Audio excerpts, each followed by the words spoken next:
अपनी कहानी की दुनिया में आंखें बंद कर लीजिए, गहरी सांस लीजिए और चलिए आज रात एक पुरानी और रहस्यमयी कहानी की ओर बढ़ते हैं। बहुत समय पहले की बात है। भारत में एक ऐसे राजा हुआ करते थे जिनका नाम था विक्रमादित्य। राजा विक्रम बुद्धिमान थे, पराक्रमी थे और हर किसी की मदद करने वाले थे।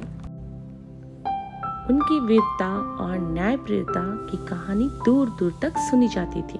लेकिन एक दिन राजा विक्रम के पास एक साधु आते हैं। उस साधु ने राजा से एक विचित्र निवेदन किया। साधु ने कहा, हे राजन, आप मेरी तपस्या सफल बनाना चाहते हैं तो आपको एक बेताल को पकड़कर मेरे पास लाना होगा। राजा विक्रम ने बिना कोई सवाल किए उस साधु की बात मान ली, क्योंकि वह जानते थे कि किसी की भलाई के लिए कोई भी काम छोटा या बड़ा नहीं होता। और बस उस रात से शुरू होता है विक्रम का रहस्यमय सफर। वह गहरे जंगल में गए जहां एक पुराने पीपल से लटकता था बेताल।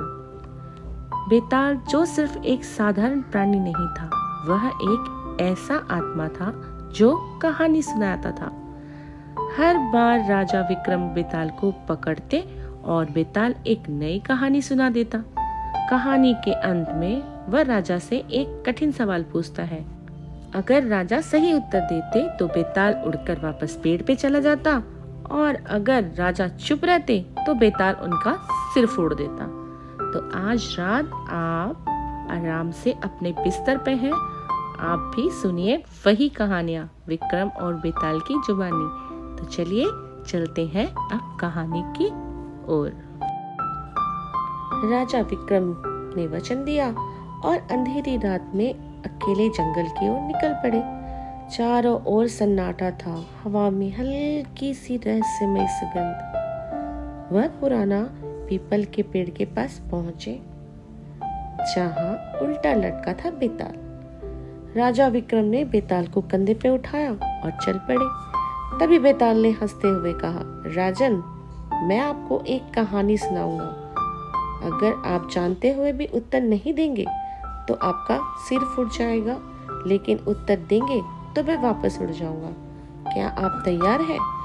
राजा विक्रम ने चुपचाप हामी भर दी और बेताल ने कहानी शुरू की। बेताल बैठ गए विक्रम के कंधे पे और उन्हें कहानी सुनाना शुरू कर दिए। काशी में प्रताप मुकुट नाम का